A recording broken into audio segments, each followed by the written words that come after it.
Hi everyone, welcome back to my channel. English പഠിക്കുന്നവർക്കൊരു നല്ല പദാവലി വൊക്കാബുലറി നിർണായകമാണ്. കാരണം അത് കൂടുതൽ കൃത്യമായി ആശയം പ്രകടിപ്പിക്കുവാനും വാചകം നന്നായി മനസ്സിലാക്കുവാനും വിവിധ സാഹചര്യങ്ങളിൽ ഫലപ്രദമായി ആശയവിനിമയം നടത്താനും അവരെ പ്രാപ്തരാക്കുന്നു. ഏകദേശം 2 ലക്ഷത്തിൽപ്പരം വാക്കുകൾ ഇംഗ്ലീഷ് വൊക്കാബുലറിയിൽ ഉണ്ടെന്നാണ് പറയപ്പെടുന്നത്.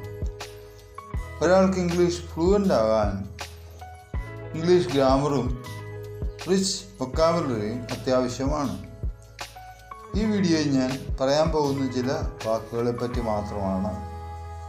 വീഡിയോ ആദ്യമായി കാണുന്നവർ ചാനൽ സബ്സ്ക്രൈബ് ചെയ്ത് എന്നെ സപ്പോർട്ട് ചെയ്യുക. ആദ്യമായി ഇൻഡീഡ് എന്ന വാക്കിനെ നോക്കാം. ഇതിൻ്റെ അർത്ഥം വാസ്തവത്തിൽ എന്നാണ്. Indeed is used to emphasize a statement or to confirm its truth.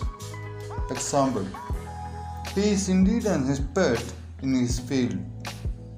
അടുത്ത വാക്ക് perhaps ആണ്. ഇതിൻ്റെ അർത്ഥം ഒരുപക്ഷെ എന്നാണ്.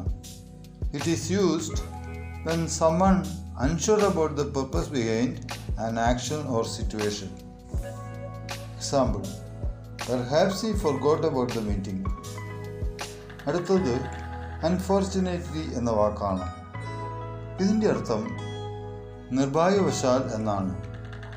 Unfortunately is used to convey disappointment, regret, sorrow. Example: unfortunately it rained on the day of picnic, so we had to cancel. അടുത്തത് certainty ആണ്. ഇതിൻ്റെ അർത്ഥം തീർച്ചയായും എന്നാണ്. Certainly is used to convey assurance or agreement. Example: certainly I can help you in that task. ഇനി ചില confusing വേർഡ്സിൻ്റെ അർത്ഥവും ഉപയോഗവും നോക്കാം. ആദ്യമായി കൺഫേം, CONFORM, യോജിച്ചു പോവുക എന്നാണ് ഇതിൻ്റെ അർത്ഥം.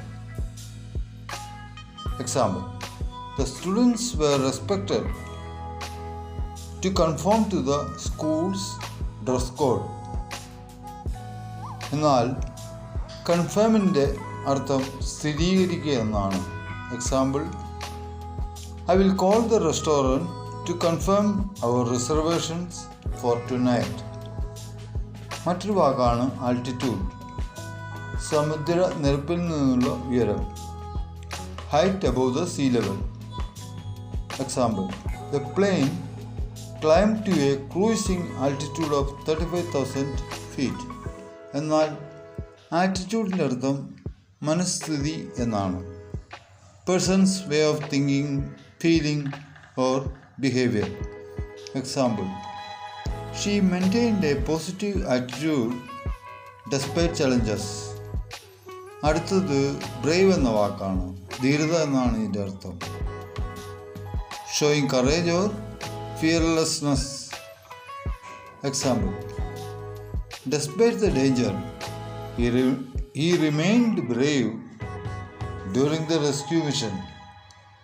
എന്നാൽ ബ്രേവിറ്റിയുടെ അർത്ഥം പദപ്രയോഗ മിതത്വം അല്ലെങ്കിൽ സംക്ഷിപ്തത എന്നാണ്.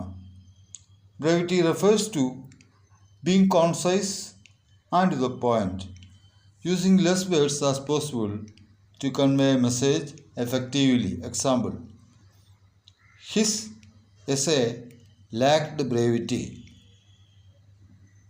ഇത്തരം നിരവധി വാക്കുകൾ കൊണ്ട് സമ്പന്നമായൊരു ഭാഷയാണ് ഇംഗ്ലീഷ്. വൊക്കാബുലറി വർദ്ധിപ്പിക്കുക എന്നത് ഇംഗ്ലീഷ് പഠിക്കുന്ന ഏതൊരാൾക്കും ഉപകാരപ്രദമാണ്.